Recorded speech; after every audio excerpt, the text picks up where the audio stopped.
민수기 오랫동안 제가 36주 이렇게 했었는데 내용은 민수기가 더 길지만 한 장씩 이렇게 했고 전에 마태복음도 한 장씩 이렇게 했는데 한 장씩 하면 빨리 가는 맛도 있고 좀 좋은 것 같아요. 근데 마가복음은 한 장씩 들어가기가 너무 사실 한 장 자체가 굉장히 길기 때문에 조금 자세하게 들어가야 되지 않겠나. 1년은 꼬박 걸릴 것 같습니다. 마가복음 끝나면 이제 신명기 들어가면 또 한 장씩 이렇게 해서 우리 교회 성도님들이 설교를 많이 들어보지 않은 성경들도 다 들을 수 있도록 어쨌든 그렇게 함께 나눌까 그렇게 기도하면서 생각하고 있습니다. 마가복음을 이제 우리가 하는데 마태복음, 마가복음, 누가복음, 요한복음 복음서 4개는 왜 예수님에 대한 이야기가 왜 4개로 기록되어 있느냐 이렇게 물을 수 있는데 하나님의 성품, 예수님의 성품을 그분을 한마디로 어떻게 표현할 수가 없다는 거죠. 그래서 에스겔서에도 그렇고 구약 성경에서 나오는 하나님의 임재, 요한계시록에서 나오는 하나님의 임재의 이 모습을 항상 4가지로 표현을 해요. 동물로 비유했을 때는 사자와 그 다음에 소와 그 다음에 사람과 독수리 이렇게 표현하죠. 마태복음은 사자로 표현하는 것은 왕이신 예수님을 소개하기 때문에 왕복음이다. 마가복음을 소로 표현하는데 소는 부지런히 주인을 섬기는 종으로서의 모습을 보인다 해서 종의 복음이다. 이렇게 표현할 때 마가복음을 이제 소로 비유를 합니다. 누가복음은 사람으로 표현하는데 인자복음 이러는데 예수님의 자비롭고 인자한 모습, 선한 모습, 다른 사람들을 불쌍히 여기고 많이 돌봐주시는 이런 인자한 모습이라서 사람의 모습으로. 그리고 요한복음은 독수리 복음인데 독수리는 하늘의 왕자죠. 하나님의 아들로서 존귀한 하나님의 아들로 표현할 때 독수리 복음 이렇게 표현하는 겁니다. 마가복음 이것을 우리가 옛날에 이제 총신대학원 시험 칠 때 성경 66권 내용을 어쨌든 많이 외워야 성경 66권 어디서 나올지 몰라요. 그죠? 그래서 연산기억법으로 성경을 외운다고. 그래서 마가복음은 마가 내는 복음 이래가지고 창과 방패 마차를 그려가지고 마가복음 16장까지 내용을 암기했던 그런 기억이 납니다. 제가 만들었던 그림이었어요. 어쨌든 그렇게 마가복음을 이제 기록했고 우리 교회에서 제가 마태복음도 아마 2-3번 설교를 한 것으로 기억을 해요. 마가복음이 2번째고 누가복음, 요한복음은 아마 주일 낮이 아닌 금요 기도회나 뭐 이렇게 수요일이나 뭐 그런 때 아마 했던 것으로 기억이 듭니다. 그래서 다음에 복음서를 돌아가서 또 구약과 신약 왔다 갔다 할 때 다음에는 누가복음, 요한복음을 또 한번 하려고 합니다. 오늘 마가복음 첫 시간이기 때문에 여러분들이 마가복음이 16장까지 있어요. 16장까지 있으니까 하루에 2장 정도씩 뭐 읽으면 일주일에 거의 14장을 읽는데 조금만 더 읽으면 일주일에 2-3장씩 읽으면 일주일에 마가복음을 한 번씩 읽겠죠. 그죠? 한 1년 동안 마가복음을 그래서 한 50번 이상 쭉 읽으면서 제가 설교하는 것과 여러분들이 내용을 미리 살펴보면서 이 내용은 어떻게 설교하면 좋을까? 여러분들이 스스로 설교도 만들어보고 그렇게 하면 훨씬 은혜가 더 되게 되어 있습니다. 그래서 꼭 많이 읽으시고 그렇게 하면 좋겠다. 마가복음은 기록 연대나 이런 거에 대해서 학자들 간의 의견이 좀 분분합니다. 근데 대체적으로 마가복음이 가장 먼저 기록된 성경이다, 그렇게 생각하는 학자들이 많습니다. 그러나 또 반면에 67년, 68년경에 기록되었다, 그렇게 생각하는 분들도 많고요. 혹시 마가복음을 정말 깊이 연구해보고 싶다 이러신 분들은 마가복음 주석 가운데에서는 제가 볼 때는 세계적으로 가장 탁월한 주석을 우리 대구 사람이 기록한 책인 것 같아요. 대구의 황금교회 목사이기도 하고, 황금교회가 아닌가? 그 이름이 뭐 다른 교회 같아요. 황금기도원 원장님 아들인 박윤만 교수님이라고 대신대학교 교수고, 우리 교회에 옛날에 대신대 교수들 왔었잖아요. 그때 와서 유앙겔리온 복음에 대해서 설명했던, 기억하시는지 몰라요. 가장 먼저 오셨던 분 같아요. 박윤만 교수님이 마가복음에 대한 책을 썼는데, 길 위의 예수 그가 전한 복음 마가복음 이래서, 길 위의 예수 그가 전한 복음 이래서 1239페이지짜리입니다. 보통 책들이 한 300페이지라면 1239페이지니까 보통 책들 4권 정도의 두께라고 보시면 될 겁니다. 그래서 아주 상세하게 이분이 언어학을 또 전공을 해가지고 헬라어를 아주 분석을 잘하고 아주 너무너무 잘 쓴 책입니다. 물론 그렇다고 해서 설교집은 아니에요. 그걸 보고 설교를 할 수는 없지만 설교하는데 굉장히 많이 도움을 받을 수 있는, 제가 지금까지 본 마가복음에 대한 주석 중에서는 아마 세계적으로 가장 탁월하지 않을까. 어디에도 그만한 주석을 내놓은 사람을 아직까지 보지는 못한 것 같습니다.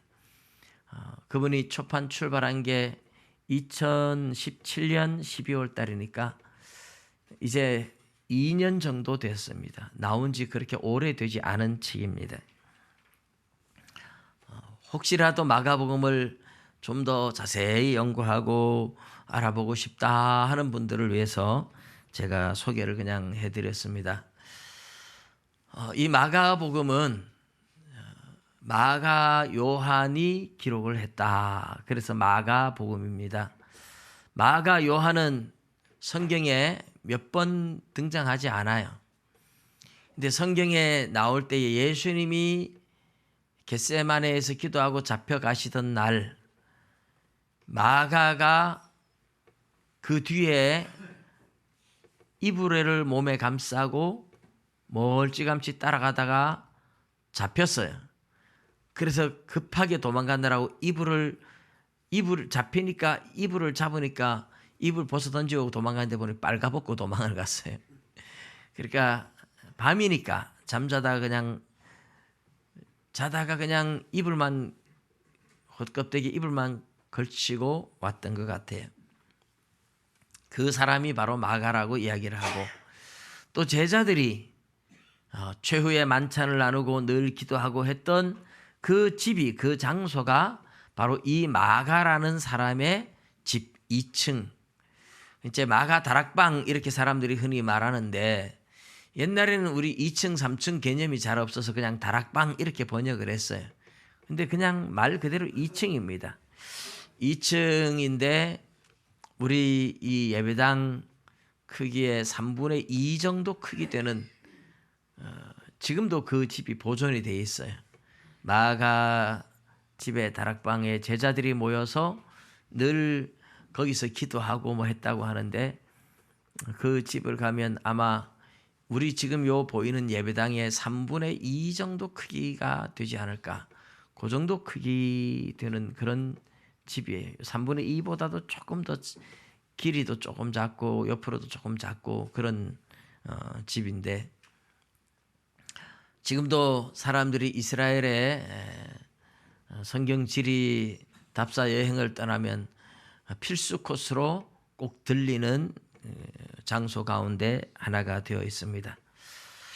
근데 이 마가는 또 바나바의 생질입니다. 바나바의 생질. 바나바가 이제 바울과 함께 복음 전도여행을 1차 전도여행을 같이 갔던 사람이잖아요. 근데 바나바의 누나인지 여동생인지 모르지만 바나바의 여형제의 아들, 누나의 아들이겠죠 아마. 그래서 생질이라고 부릅니다. 1차 전도여행 때 바울과 바나바가 갈 때에 데리고 갔던 사람 중에 하나가 바로 이 마가 요한인데, 따라가다가 구브로 섬을 지나서 소아시아 지역, 밤빌리아 지역에 가니까 힘들다고 마가 요한이 혼자서 중도에 포기하고 돌아왔어요. 중도에 포기하고 돌아온 마가 요한을 2차 전도여행 때 바나바는 그래도 한 번 더 기회를 줘야 된다 하고 데리고 가려고 하고, 바울은 다른 사람들의 용기를 꺾어버린 사람인데 안 된다 하고 반대를 합니다. 그래서 사도행전 15장에 보면 마가 요한을 데리고 가자 말자 이래서 바나바와 바울이 아주 크게 싸워요. 심히 다투어서 피차 갈라섰다 그래요. 싸우고 갈라서서 바나바는 마가를 데리고 자기 고향인 구브로 섬으로 가서 일생 목회를 했습니다. 바울 사도는 실라를 데리고 바로 소아시아 지역 루스드라, 더베, 이고니온 이쪽으로 가서 디모데를 데리고 저 고린도까지 전도 여행을 떠나게 되죠. 이런 마가를 나중에 베드로가 늘 데리고 다닙니다. 그래서 베드로에게 마가는 예수님의 12제자가 아니라서 잘 모르지만 베드로가 예수님의 제자다 보니까 베드로가 늘 데리고 다니면서 들려준 그 이야기를 마가가 적은 겁니다. 마가는 아마 언어에 좀 뛰어난 것 같아요. 히브리어도 잘하고 헬라어도 잘하고 막 그랬던 거예요. 로마어도 아마 했던 것 같아요. 그래서 베드로의 통역관이었다고 말을 합니다. 베드로가 다니면서 설교를 하는데, 전도를 하러 다니는데 마가를 통역관으로 데리고 다녔는데, 통역관인 마가가 베드로한테 들은 이야기들을 기록을 했다. 그래서 마가복음은 또 다른 별칭으로는 베드로복음 이렇게 말합니다. 사도들이 기록한 복음서, 마태가 기록하고 요한이 기록하고 있어. 마태복음, 요한복음 이런데 베드로는 수제자인데 복음서 하나 기록 안 했느냐 이러는데, 사실 마가복음 자체가 베드로복음서다 이렇게 흔히들 사람들이 이야기를 해요. 그래서 베드로의 통역관으로 따라다니면서 베드로가 전해준 것을 기억해서 잘 기록했다. 초대교회 때부터 마가복음을 마가가 기록했다고 사람들이 알고 있지만, 기록으로 남은 기록은 1세기에서 2세기 사이에 히에라폴리스의 감독이었던 파피아스라는 사람이 기록한 책에 나와 있습니다. 파피아스라는 사람이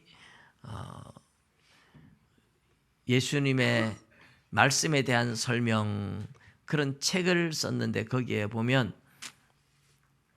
마가는 베드로의 통역관으로 베드로가 전해준 것을 잘 기억해서 그대로 기록하고 있다. 비록 순서적으로 기록하진 않았지만 잘 기록하고 있다 이렇게 해요. 순서적으로 기록하지 않았다는 것은 무슨 뜻일까요?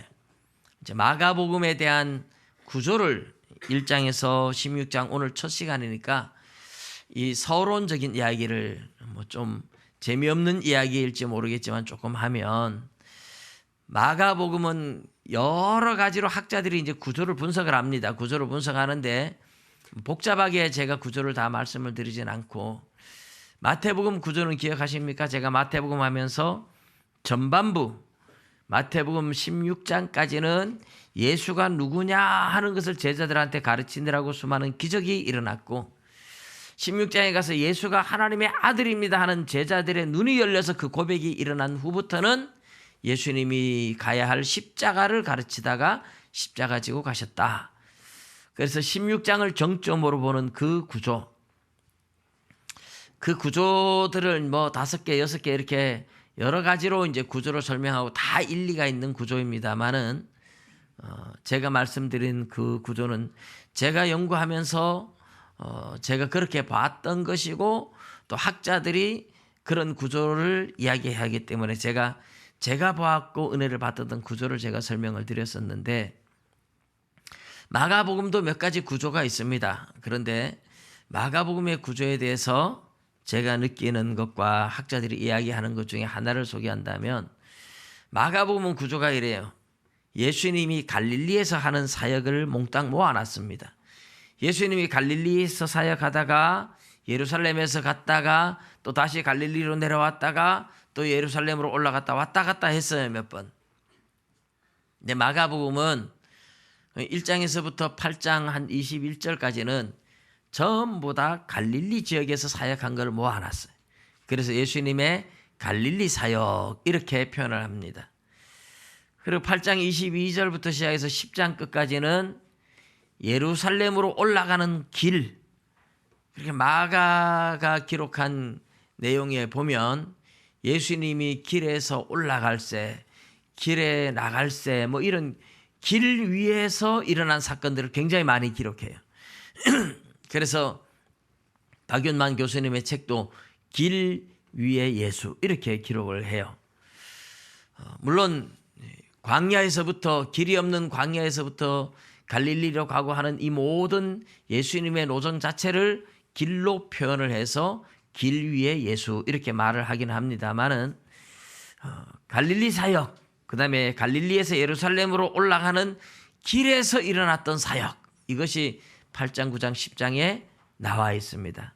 그리고 11장부터 16장까지는 예루살렘에서 일어났던 사건, 예루살렘 사역. 마가복음은 크게 세 부분으로 나눈다면 그렇게 나누어져요. 다른 것보다 좀 이해하기 쉽죠. 갈릴리 사역, 길에서 사역, 예루살렘 사역. 마가복음을 크게 세 부분으로 나눈다면 그렇게 나누면 된다 하는 말씀을 먼저 드렸습니다. 자, 우리 이제 그리고 나서 이제 본격적으로 이 내용들을 이제 들어가서 오늘 1절에서 8절까지만 보았는데 1절에 보면 하나님의 아들 예수 그리스도의 복음의 시작이라 이렇게 시작하고 있어요. 이 복음의 시작이라 하는 이 단어가 아르케라는 헬라어 단어인데 요한복음 1장 1절에 보면 태초에 하나님이 태초에 말씀이 계시니라 이러죠. 태초에 말씀이 계시니라 할 때 그 태초가 아르케예요.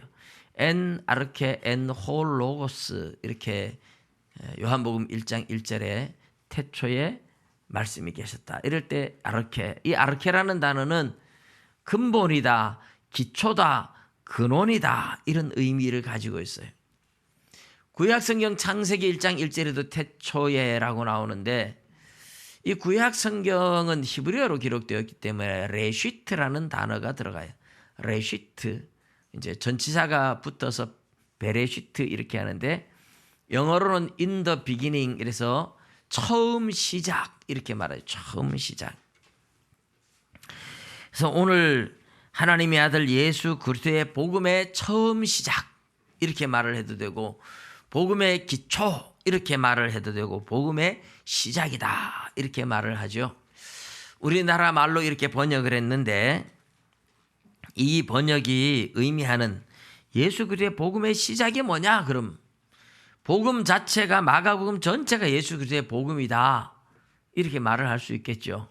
그런데 이 복음의 첫 출발이 예수님이 복음을 전하면서 등장하기 전에 있었던 사건, 그 첫 출발, 그 기초, 그걸 이제 먼저 설명을 하겠다고 하는 것이 1절의 이야기라고 볼 수 있죠. 그래서 1절에서 이야기하는 이 복음의 시작, 복음의 기초, 그 기초 복음이 예수의 복음이 드러나기 전에 있었던 먼저 그 기초적인 일들을 먼저 몇 가지 소개를 하고 복음을 이야기하겠다 그런 이야기입니다. 그래서 예수 그리스도의 복음의 시작이다, 복음의 기초다 하는 이 이야기는 2절부터 13절까지 2절부터 13절까지 내용이 뭐냐? 세례 요한이 나타났다. 그리고 예수님이 세례를 받았다. 그리고 예수님이 광야에 가서 시험을 받으셨다 하는 이야기입니다. 그리고 마태처럼 예수님의 뭐 탄생과 어린 시절 이런 얘기 하나도 안 해요. 그냥 예수님의 복음이 짜잔 하고 등장하기 전에 먼저 세례 요한이 등장했고, 세례 요한한테 가서 예수님이 세례를 받았고, 세례받은 예수님이 광야에서 시험을 받았다. 그리고 복음이 전파된다. 이래서 복음이 전파되기 전에 있었던 세례 요한의 등장부터 시작해서 그 전에 먼저 복음이 전파되기 전에 있었던 몇 가지 사건을 복음의 기초다, 복음의 시작이다, 이렇게 표현을 하고 있는 겁니다. 그래서 예수님이 직접적으로 이제 예수님의 육성이, 예수님의 말씀이 나타나는 것은 14절, 15절 요 단락에 가서 나오죠. 15절에 보면 때가 찼고 하나님의 나라가 가까이 왔으니 회개하고 복음을 믿어라. 예수님이 역사에 등장해서 사역을 직접적으로 시작하는 첫 출발, 그 음성이 15절에 나옵니다. 이렇게 예수님이 직접적으로 등장하기 전에 있었던 사건 몇 가지를 소개하겠다. 이게 이제 복음의 시작이다. 이렇게 이야기를 했다는 뜻입니다. 그래서 이제 2절부터 오늘 우리가 8절까지 보면 세례 요한의 등장을 설명을 하는데, 선지자 이사야의 글에, 그래서 세례 요한 등장도 선지자들의 예언대로 왔다는 것을 먼저 이야기합니다. 선지자 이사야의 글에 보라, 내가 내 사자를 내 앞에 보내노니 그가 내 길을 준비하리라. 광야에 외치는 자의 소리가 있어 이르되 너희는 주의 길을 준비하라. 그의 오실 길을 곧게 하라. 기록된 것과 같이. 광야에서 외치는 자의 소리, 이 이야기는 여러분 이제 선지자 이사야의 글에 이렇게 말했는데, 이사야 40장 3절에서 5절까지 나오는 내용들이에요. 그리고 내가 네 앞에 네 사자를 보내겠다 하는 이 이야기는 말라기 3장에도 또 나오는 내용입니다. 말라기 3장 1절에도 나오기 때문에 말라기서와 이사야서 두 예언을 끌고 왔긴 했는데, 이사야 선지자를 대선지자라 그러죠. 많은 양을 기록했기 때문에, 그래서 대선지자 한 사람의 이름만 끌고 와도 되니까 이사야 선지자가 예언했던 대로 사자를 보낸다. 그 사자는 너의 길을 준비하겠다. 그런데 그 사자를 가르쳐서 광야에 외치는 자의 소리이다. 광야에 외치는 자의 소리 역할을 하는 주의 사자가 와서 주님이 걸어가는 길을 곧게, 우리 이사야서에 보면 산마다, 높은 산은 다 낮아지고 골짜기는 메워지고 길을 평탄하게 만드는 그런 작업을 한다는 거죠. 옛날에 대통령이 이렇게 한번 어디를 방문하면요, 시골을 옛날을 예를 들어서 방문한다 이러면 골짜기 이런 데를 만일에 방문한다 그러면, 대통령이 언제 방문한다 그러면 막 나라에서 먼저 와가지고 길부터 닦습니다. 막 불도저 와가지고 막 밀고 막 이래가지고 길부터 닦아놓거든요. 대통령이 오는데, 임금님이 오는데 길부터 막 닦잖아요. 근데 지금 하늘의 왕이신 예수님이 이 땅에 하나님의 나라를 세우기 위해서 오시는 거예요. 우리 마가복음, 마태복음 이 주제들 속에 제일 중요한 주제는 언제나 하나님의 나라를 세우는 겁니다. 하나님의 나라. 하나님의 나라를 건설하기 위해서 주님이 오시는 거예요. 이 하나님의 나라를 세우기 위해서 왕이 오시는 겁니다. 그래서 왕이 올 때에 평탄하게 길을 닦는 작업을 먼저 하는 사람이 바로 세례 요한이다.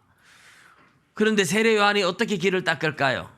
세례 요한이 뭐 꽃갱이 가지고 삽 가지고 길을 닦는다 그런 이야기가 아니고, 세례 요한이 닦는 길은 우리 사람의 마음 속에 있는 길을 닦는 겁니다. 마음의 길.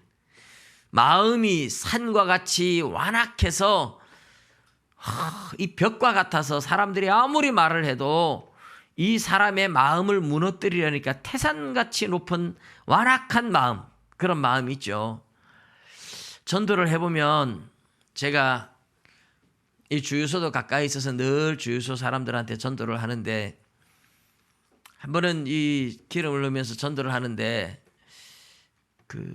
대체로 사람들이 전도를 잘 받아요. 오지는 않는데 예 말은 하고 뭐 좋은 말 들었습니다 이러고 어떨 때는 자기들이 먼저 묻기도 하고, 안상홍 증인회나 뭐 이런 단체가 전도를 했던가 봐요.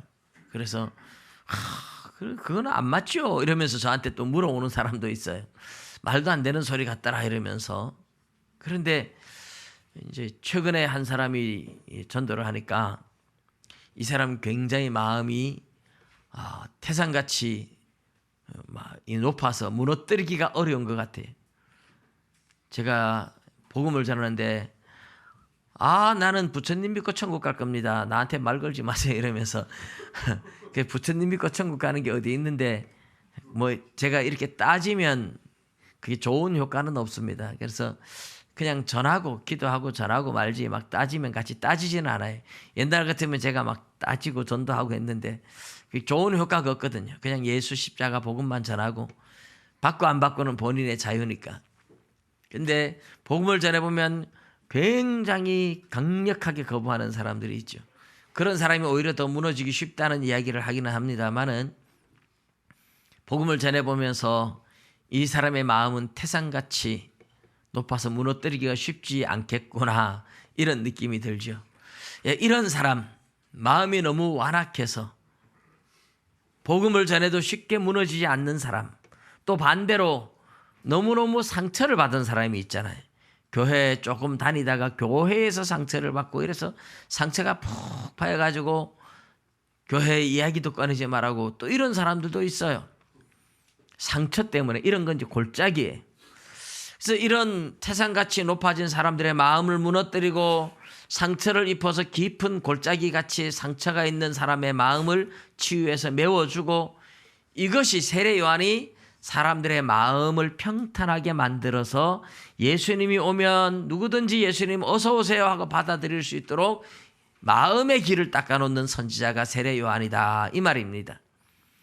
들에 보이는 바깥에 보이는 길을 닦는 게 아니고 사람들의 마음의 길을 닦아놓는, 예수님을 영접할 수 있도록 예수님 어서 오십시오 하고 예수님을 마음껏 영접할 수 있도록 마음의 길을 닦아놓는 그 역할을 하는 것이 세례 요한이다 이 이야기를 하고 있습니다. 근데 세례 요한이 그러면 어떻게 사람들의 마음의 길을 잘 닦아놓느냐, 오늘 세례 요한의 설교를 보면서 저도 설교자고 오늘날 설교자들도 세례 요한의 설교를 우리가 본받아야 할 최고의 설교라 그런 생각이 듭니다.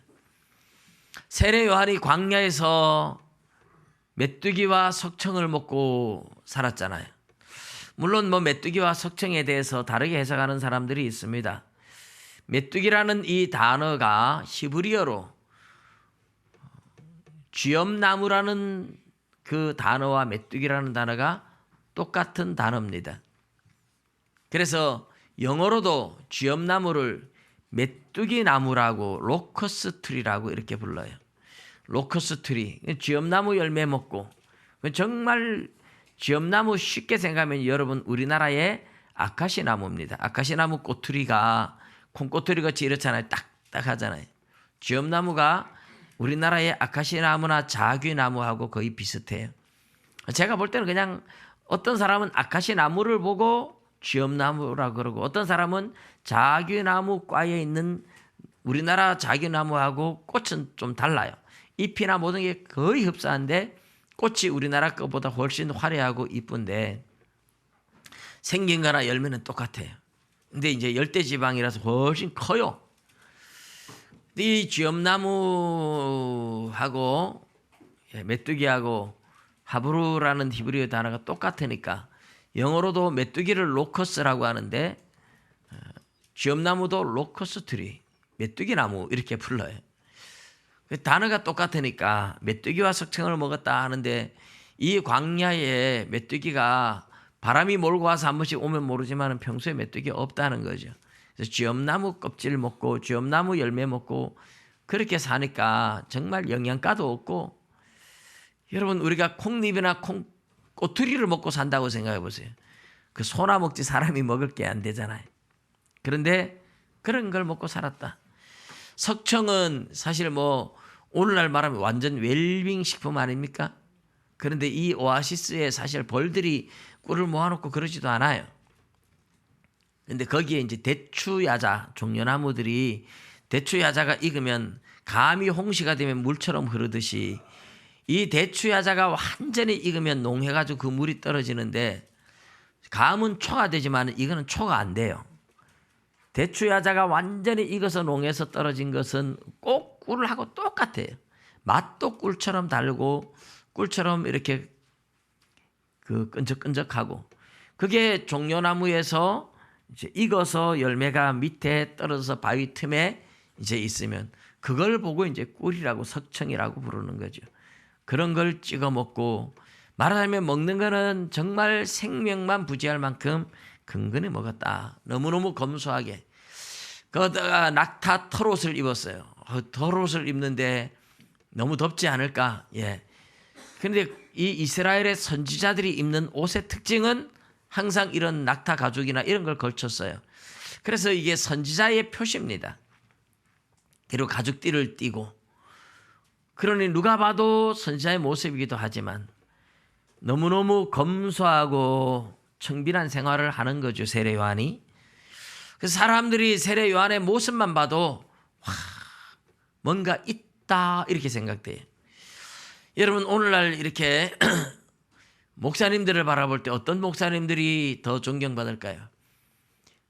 대체로 사람들은 큰 교회에 뭐 아주 모든 것을 갖추고 사장보다 더 삐까뻔쩍한 목사님들, 이런 목사님들을 막 존경하고 따르고, 대다수가 좀 그런 형이지만, 또 설교를 재미있게 하고 막 이런 사람을 따르지만, 그런 사람들의 설교가 재미있고 학력적으로 학식적으로 뛰어나고 하지만 이제 거기에 감동을 받는 사람은 많이 없는 것 같아요. 설교의 중요한 것은 재미있게 설교하는 것도 아니고 많은 지식을 가르쳐 주는 것도 아니고, 사람을 울리고 변화시킬 수 있는, 사람의 자기 죄를 깨우치고 진정으로 회개할 수 있는 감동이 있는 설교가 돼야 제대로 된 설교라고 말할 수 있어요.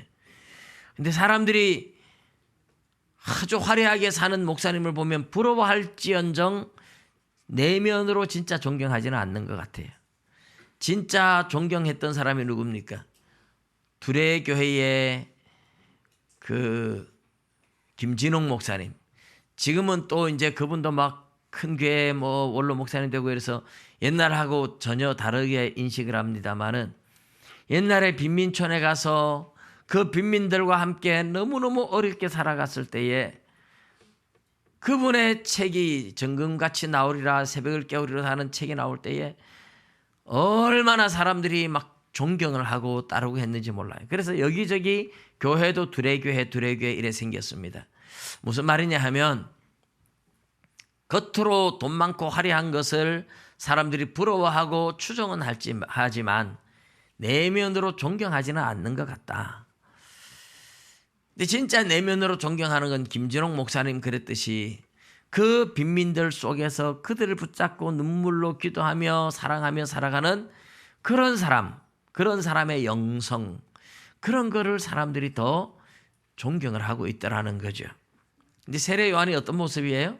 부자의 화려한 모습이 아니고 가난하고 청빈한 자의 모습이었습니다. 그래서 목회자의 삶이 검소하고 이래야 세상에도 영향을 줄 수 있다고 생각을 해요. 목회자의 모습이 너무 화려함으로 인해서 오히려 세상 사람들한테 지탄의 대상이 되죠. 천주교에서는 교황이 황제 대접을 받으면서 방탄 유리 차를 타고 다니고 그렇게 하잖아요. 근데 교회가 그렇게 따라가면 안 돼요. 교회는 언제나 예수님이 걸어가셨던 그 길을 따라가는 청빈한 자의 모습이 진짜 성도들한테도 존경받는 자의 모습일 것이다. 세례 요한의 삶이 그랬어요. 그래서 사람들이 세례 요한을 굉장히 존경하고 따라왔는데 세례 요한한테 뭔가 이분이 혹시 메시아가 아닐까 이런 기대감도 요한복음 1장에 보면 나와요. 그런데 세례 요한의 설교 한마디가 백성들의 마음을 완전히 바꾸어 놓습니다. 세례 요한은 설교를 통해서 자기의 얼굴을 알리지도 않았고 자기의 인기를 드러내지도 않았습니다. 그래서 세례 요한의 설교가 오늘 우리 시대에 저는 이 세례 요한의 설교를 따라가야 되겠다. 늘 이 생각을 가지고 기도를 하는데 참 제대로 따라가지를 못할 만큼 높은 설교입니다. 설교 내용 뭐 별거 없을 것 같은데 그죠? 그런데 사람들이 세례 요한을 관심을 가지고 세례 요한 대단한 분이 나타났다. 그래서 예루살렘에서 유대에서 사방에서 세례 요한한테 몰려왔어요. 세례 요한이 얼마나 존경받고 얼마나 위대한 인물이 된 겁니까? 그런데 설교 한마디가 세례 요한한테 관심을 다 끊어버리게 만들었어요. 세례 요한의 설교가 뭡니까? 세례 요한이 사람들한테 설교하는 게 이래요. 나보다 능력 많으시니가 내 뒤에 오시나니 나는 굽혀 그의 신발끈을 풀기도 감당하지 못하겠노라. 나는 너에게 물로 세례를 베풀었거니와 그는 너에게 성령으로 세례를 베푸시리라. 내 뒤에 오시는 분, 이 말은 내가 지금 왔지만 얼마 지나지 않아서 내 뒤에 곧 한 분이 다시 또 올 거다 이 말이죠. 시간적으로 며칠이 걸릴지 몇 달이 걸릴지 몇 년이 걸릴지 모르겠지만 내 뒤에 한 분이 곧 나타날 건데, 마가복음은 간결하게 해서 그렇지 마태복음은 훨씬 더 이것을 자세하게 설명을 합니다. 회개하라 천국이 가까웠느니라 하면서 내 뒤에 오시는 이가 있어. 나는 감히 허리를 굽혀서 그분의 신발끈을 풀 자격도 없다. 그분은 손에 키를 들고 자기 타작마당을 정하게 하사 알곡은 모아 곡간에 들이고 쭉정이는 꺼지지 않는 불에 태우실 것이다. 도끼가 이미 나무 뿌리에 놓였으니 열매 맺지 않는 나무마다 찍혀 불에 던져질 것이다. 이 세례 요한의 설교 앞에 사람들이 너무너무 놀라는 겁니다. 왜요? 세례 요한이 지금 소개하는 곧 나타나실 한 분이 계신데 그분이 예수님이잖아요. 그런데 사람들은 예수님인 줄은 모르죠. 근데 세례 요한이 설교하는 설교는 지금 나를 보지 말라는 거예요. 내 뒤에 금방 오실 분이 있는데 그분은 나는 물로 세례를 주면 그분은 불과 성령으로 세례를 준다. 만일 그분한테 회개하지 않고 그분을 만나면 그분이 영원히 꺼지지 않는 지옥불에 던져놓을 것이라고 무서운 심판을 이야기하는 거죠. 그런데 그분의 말씀을 들으면 그분이 자기 타작마당을 정하게 해서 알곡은 모아 꽃간에 들이시듯이 천국으로 들어갈 것이고, 그분을 듣지 않으면 지옥불에 들어가는데 그분이 심판하러 오신다. 사실 예수님은 심판하러 오신 게 아니고 구원하러 오셨죠. 그래서 재림 때는 심판하러 오세요. 근데 세례 요한은 예수님의 초림과 재림을 구분하지 못해서 초림과 재림을 한꺼번에 얘기를 하는 거죠. 하나님께서 초림과 재림을 구분 안 시켜줘서 사실 선지자들도 몰랐어요. 그러나 어쨌든 구원의 예수님과 심판의 예수님을 동시에 세례 요한이 전하고 있었습니다. 사람들은 세례 요한한테 와 하고 관심을 가지고 집중했다가 세례 요한의 설교를 들어보면서 깜짝 놀라는 거죠. 왜요? 지금 내 뒤에 엄청난 분이 오신다. 나는 그분의 신발끈을 풀 자격도 없다. 그분을 모시기 위해서 빨리 회개하지 않으면, 여러분들의 죄를 회개하지 않으면 그분 올 때에 무서운 심판을 받을 거다. 회개하고 그분을 맞이해야 된다. 그 얘기하는 거예요. 회개하지 않고 예수님 만났다가 꺼지지 않는 불에 던져놓을 것이라고 막 이야기를 하는 거죠. 사람들이 너무너무 두렵고 떨림으로 예수님을 영접하는 거죠. 예수님을 영접하기 전에 세례 요한한테 회개부터 하는 거죠. 그래서 요단강에서 자기들의 죄를 다 고백하고 물에서 들어가서 세례를 받고 그렇게 했습니다. 사람들의 완악했던 마음이 그래서 메시아를 기다리면서 두렵고 떨린 마음으로 다 부서지고 깨어지면서 세례 요한 앞에서 죄를 토하고 회개하면서 부드러운 마음으로 준비되어 있는 후에 예수님이 왔던 겁니다. 여러분, 세례 요한의 설교가 왜 힘이 있고 왜 세례 요한의 설교가 능력이 있습니까? 왜 세례 요한의 설교가 가장 모범적인 설교라고 말합니까? 세례 요한은 사람들의 인기를 끌기 위해서 재미있는 유머나 개그나 코미디를 하지 않았어요. 그런 거 할 여유도 없습니다. 할 이유도 없습니다. 세례 요한의 설교를 들으면서 세례 요한 설교 잘한다, 참 설교 재미있었다, 이런 데 관심 가진 사람 아무도 없습니다. 세례 요한은 그런 설교하지 않았어요. 세례 요한은 금방 나타날 메시아에 대해서 소개를 하고 있었습니다. 메시아를 맞을 준비를 해라, 마음의 준비를 하라. 마음의 준비하지 않았다가 그분을 만나면 지옥불에 들어갈 것이라고 막 무섭게 설교를 했습니다. 사람들의 마음은 세례 요한한테 관심을 가질 여유조차도 없었어요. 곧 메시아가 온다는데 그분을 맞이하기 위해서 회개하지 않다가 그분을 맞이하면 지옥불에 들어갈 건데 두려운 마음으로 자기들의 죄를 다 회개하는 겁니다. 세례 요한의 설교가 사람들을 변화시키기 시작한 겁니다. 세례 요한의 설교 한마디가 사람들을 통회하고 자복하고 회개하며 전부 다 변화되게 만들었던 겁니다. 여러분, 세례 요한의 설교 속엔 사실 성령의 역사가 강하게 임재했다고 볼 수 있죠.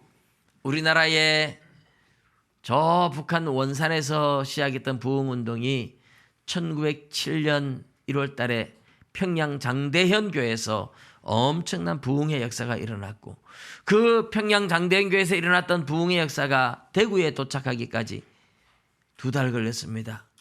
대구에도 1907년 3월 달에 그 부흥의 불길이 일어났어요. 근데 부흥의 역사가 일어날 때 꼭 평양에서도 그랬고 대구에서 그랬고, 사람들이 나와서 자기들의 죄를 토하기 시작해요. 선교사님 집에서 식모로 있던 사람이 내가 선교사님 계란 사오라고 하는데 12원 한다고 속이고 가서 10원 주고 계란 사고 2원은 내가 떼먹었습니다. 말하자면 이런 식으로. 그러면서 누가 묻지도 않아도 자기들의 죄를 다 토하면서 통곡하며 울며 회개하며 이자까지 보태서 갚아나가는 역사가 대구에서도 일어났어요. 그래서 1907년 그 한 해에 그동안 대구에서 있었던 전도했던 사람의 수보다 더 많은 사람들이 예수를 믿게 되면서 대구 경북 지역의 배가의 부흥이 확 일어났어요. 성령의 역사죠. 성령이 일하실 때 나타나는 현상입니다. 지금 세례 요한이 설교를 할 때에 일어나는 강한 역사는 성령의 임재로 일어나는 일이기도 합니다. 그래서 오늘 우리가 하나님의 말씀을 들으면서 제일 중요한 것은 이 성령의 역사가 강하게 임재하도록 저도 그렇고 여러분도 그렇고 우리 모두가 하나님 앞에 예배 때에 성령의 임재를 사모하는 기도를 하셔야 됩니다.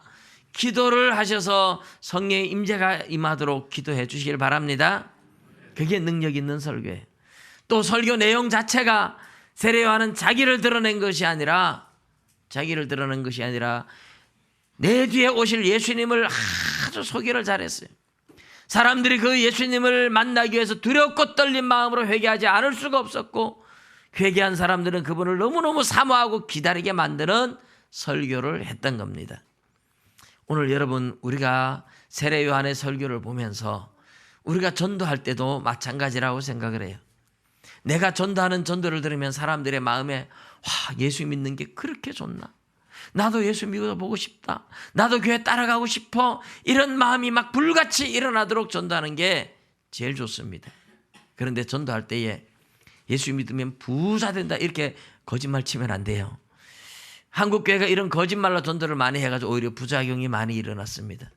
예수 믿는다고 다 부자 되는 건 절대로 아닙니다. 안 믿는 사람 중에 부자들이 더 많아요. 예수 믿는 거는 예수님을 믿어서 죄를 용서받고 영원한 생명을 얻는 게, 영원한 안식을 얻는 게, 그게 진짜 복음이지요. 돈이 있든 없든, 가난하든 부유하든, 건강하든 병들었든 상관없이 예수 안에서 진짜 평화가 있느냐? 예수를 만나면 그 평안이 있는 겁니다. 그게 복음입니다. 믿으시기 바랍니다. 예수 안에서 천국을 이루는 겁니다. 이 복음을 전할 때에 사람들이 당신 사는 모습을 보니까 정말 예수 믿는 게 이렇게 좋은가? 우리의 사는 삶의 모습을 보면서 감동을 받고 우리가 전하는 전도를 보면서 감동을 받고 나도 예수 믿고 싶어 이런 마음이 들게 전도하고 그렇게 살아야 돼요. 세례 요한의 삶이 그렇게 검소했고 세례 요한의 설교가 그랬다는 겁니다. 거기에다가 성령의 능력이 빈들에서 오랫동안 기도하면서 성령의 강한 능력이 함께했던 그것이 세례 요한의 설교였죠. 오늘 우리도 성령의 임재가 있도록 기도를 해야 되고 설교를 하면서 전도에 대한 설교를 하면 전도하고 싶은 마음이 불같이 일어나고 기도에 대한 설교를 하면 기도하고 싶은 마음이 불같이 일어나고 성경을 읽어야 된다 그러면 성경 읽고 싶은 마음이 막 불같이 일어나고 그게 제대로 된 설교인데 저는 아무리 기도하라고 해도 기도할 마음이 안 일어나는 것 같아요. 여러분 마음속에. 성경 읽으라고 해도 성경 읽을 마음이 별로 안 일어나는 것 같아요. 그런 면에서 보면 저는 설교, 제 자신의 설교에 한 10점도 못 줄 것 같습니다. 여러분 성경 읽으십시오. 기도하십시오. 여러분 하나님을 만나셔야 됩니다. 지금 이 시대에도 이렇게 마음의 준비를 하고 회개하고 나면 하나님의 임재, 성령의 임재를 경험할 수 있습니다. 경험하고 나면 살아계신 하나님을 경험하고 그분과 함께 동행하는 삶은 비록 우리의 삶이 고달플지라도 우리 마음은 천국이 이루어지는 시대를 지금 여기에서도 경험할 줄로 믿습니다. 모두가 우리 그런 하나님을 만나고 경험할 수 있는 믿음의 삶이 될 수 있기를 주님의 이름으로 축복합니다. 기도드리겠습니다.